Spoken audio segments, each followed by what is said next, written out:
Today I want to talk about kind of picking up where Claire's provocation, and talk about through a case study how we can take buildings to the level of full decarbonization, looking at both operational carbon and embodied carbon. And to do it, I'm going to talk about a case study, the retrofit of the American Institute of Architects headquarters in Washington, D.C. I also, through this, will talk a bit about a tool that Eleni introduced called EPIC, which is based on a data model called C.Scale. That's an ML-powered whole-life carbon model. We're actually in the process of spinning it out of our architecture firm, EHDD, and talking to a lot of investors. If you are one, let's talk later. But I was cheered to hear Bill's comments about foolishness is actually, you're on the right path, because talking to VCs make you feel very foolish, and they don't always believe in your ideas. So I guess we'll get there. Okay, so just quick introduction. You can kind of see some career highlights. I have a strong connection to Stanford, went here, designed some buildings here, worked with Martin 2005 on a green dorm project that we were just bemoaning didn't get built, and taught in the department here as well, so strong connection. I am a partner at a firm that was founded in 1946 in San Francisco, third generation, and has always been known for innovative projects like Monterey Bay Aquarium or the Exploratorium or others, and we're continuing the tradition, or trying to, today. One of the kind of successes, I guess, over the last 20 years has been a number of top 10 AIA Committee on the Environment projects, which are projects that are measured by marrying design and sustainability. So it's something we're very proud of. And one of them that I drew every drawing of is just a few steps that way. So you can walk over there. This, it was interesting to see Claire's kind of, circles. This is not totally different, but this is EHD's commitment that we made. We had a lot of experience with zero energy buildings, and about, 6, 7 years ago, we put this down on paper to say this is really what we want to focus on. We want to focus on the big picture of decarbonization and climate action in buildings, from electrification to materials, a real focus on existing buildings, resilience, and then being advocates and getting engaged. So this project that I'll talk about is a good example, I think, of all those things. For those who know DC, this is AIA headquarters, 1735 New York Avenue, a few blocks from the White House. The original building was built the year I was born, 1973. It was a big international competition, but this will be the first time it's under construction now. First renovation really in 50 years. It has single pane windows, no insulation, and just a really kind of unpleasant interior that doesn't really align with the AIA's vision of what design can do for their staff and for their members. So there was an RFP based on a feasibility study, and the feasibility study had explored how the building could achieve the AIA 2030 commitment or the 2030 challenge. People, any hands go up who know what that is? A few people, yep, architects. It's basically a challenge to get the buildings to be carbon neutral by 2030, but mostly focused on operations and a zero energy building kind of framework, like high energy efficiency and on-site photovoltaics. And what the group that had studied it originally found is that they didn't have enough space, they didn't have enough money, and they couldn't meet the AIA's own challenge. So this was a very demoralizing result for them, and so they were kind of looking for other ideas.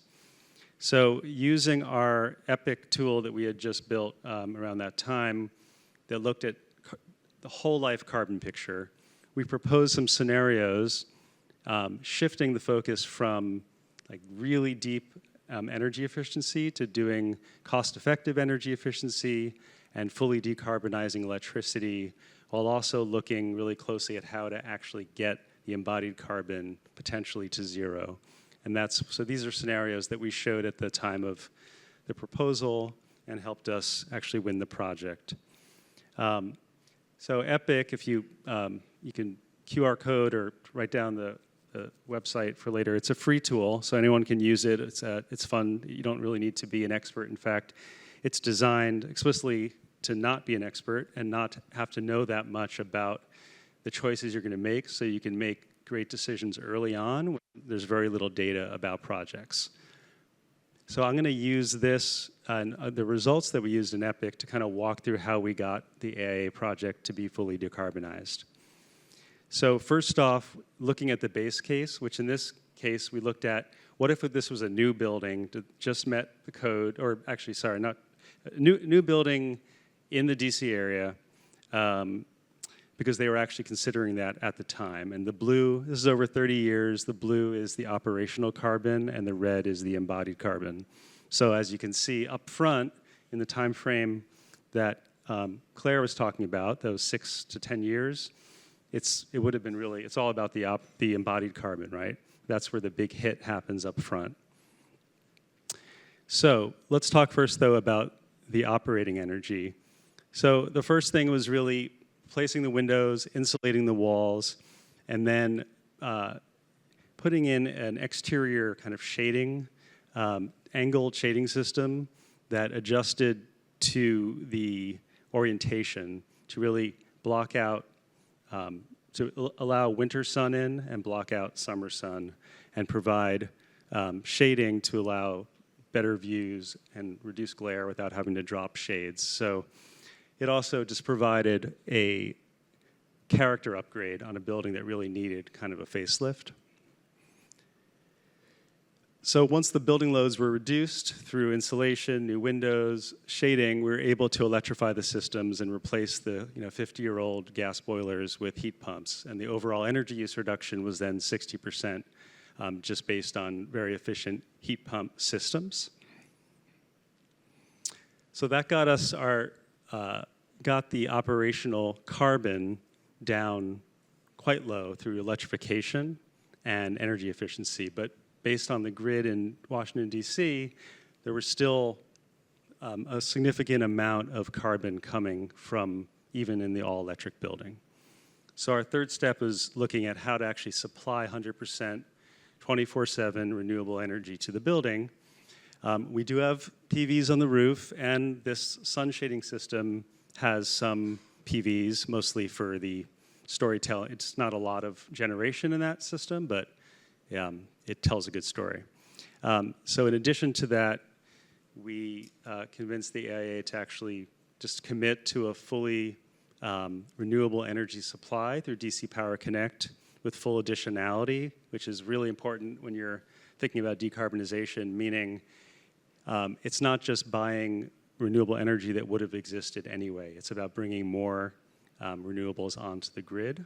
And there are programs now that have to verify that.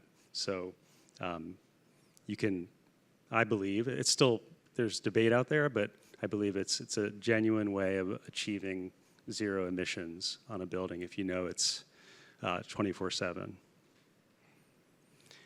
So that took away all the operational carbon, and what we had left, if it were a new building, would be all this embodied carbon from the materials and the construction. So the fourth step then is really transforming the building into giving it new life. So reusing the building, choosing sequestering materials when we could, even in the new building. So for example, we had one big feature stair that we built out of mass timber instead of steel or concrete, and then specifying low carbon materials. Claire and I were having this discussion at an event recently about the hard part of all this is actually, you can set those goals and do it, and then actually the hard work is day in, day out, working with the product manufacturers, verifying that what they're saying is true, and actually specifying products that then meet the budget that are actually low carbon and sequestering. So there's a sequence you have to go through and a rigor to that and just a doggedness that you have to commit to. So Atelier 10 actually worked with us on the life cycle assessment. So EPIC, what at that time was really an upfront tool, and then to do the detailed verification of the embodied carbon and the whole life carbon approach, we looked at the embodied carbon of a new project, of just a renovation, which we could cut about 25%, and then material optimization, really good material selection, and we could save 55%. The thing I want to highlight here is that in new construction, 15% of global emissions are concrete and steel. That's really where you want to look. But in a renovation, the interior materials really start to matter. So for this project, over 50% of the embodied carbon was in all the interior materials that are usually kind of diminished in kind of relative importance. So we were able to really, through that specification, we're able to reduce it by a further 30%. So what we had left is this little sliver of embodied carbon that we worked hard to get rid of, but we couldn't. And eventually, when people listen to Claire and they develop, when the physicists and the material scientists figure out how to do it, we'll do it. But today, what can we do, right? What options exist to really get there? So to address the remaining emissions, we proposed to connect the decarbonization story to the larger story of the project, which was really about the AIA as an environment of advocacy and an organization that really reaches out into communities and makes a difference. So to foreground we tried to look at what kind of co-benefits we could actually achieve through a decarbonization approach.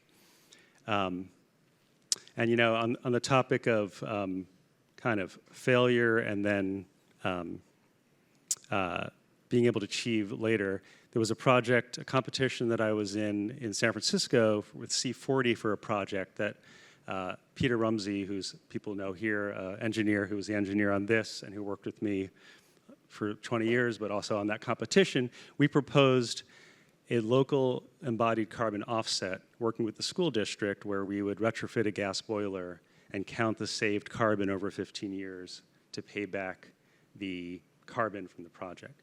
We didn't get that one, but on this project, we came back again to the AIA and said, hey, what if we partner with some group locally and actually do a real local embodied carbon project that has benefits, equity benefits. So it's a long story, but we supported them in signing a contract with Habitat for Humanity to donate $500,000, most of which was for PVs, some of which was for management. We used our EPIC calculations early on because they had to move quickly at the beginning. We couldn't wait until we could do the whole LCA to know how much carbon they needed to offset. So they signed a contract, and already many homes are seeing the benefits of this. You can see it's about 50 to 72 homes, 360 kilowatt systems, and the benefits to the homeowners that we're already seeing is something like saving $1,000 a year for low-income homeowners, and of course, the carbon benefits go back to the AIA, right? So that's what they're using as their offset project. So in the end, you can see that's the green is that offset, and so we're at a zero carbon, fully decarbonized building. And then A10's whole life carbon results, looking at if the AIA headquarters had just kept going the way it was, the carbon impact of that. Gas is on top, electricity is a green, a little bit of embodied carbon over 20 years. If they had built a new building, yeah, the energy efficiency would have been a lot better, but a lot of embodied carbon. So our project, by retrofitting the building, we're able to get the electricity emissions down, the embodied carbon down, and then by using all fossil-free electricity and the offset project, it got to zero. So in closing, just a few pictures, because I didn't show a lot of pretty pictures, a lot of graphs, but the new AI headquarters will be an international hub for design, innovation, and excellence. It's a place that welcomes everyone in, that fosters well-being and wellness for the staff and for visitors. It will be a place of dialogue and discussion, and ultimately an exceptional work environment for their staff, and really represent the principles of the organization to the world and all its 95,000 members. So, thank you.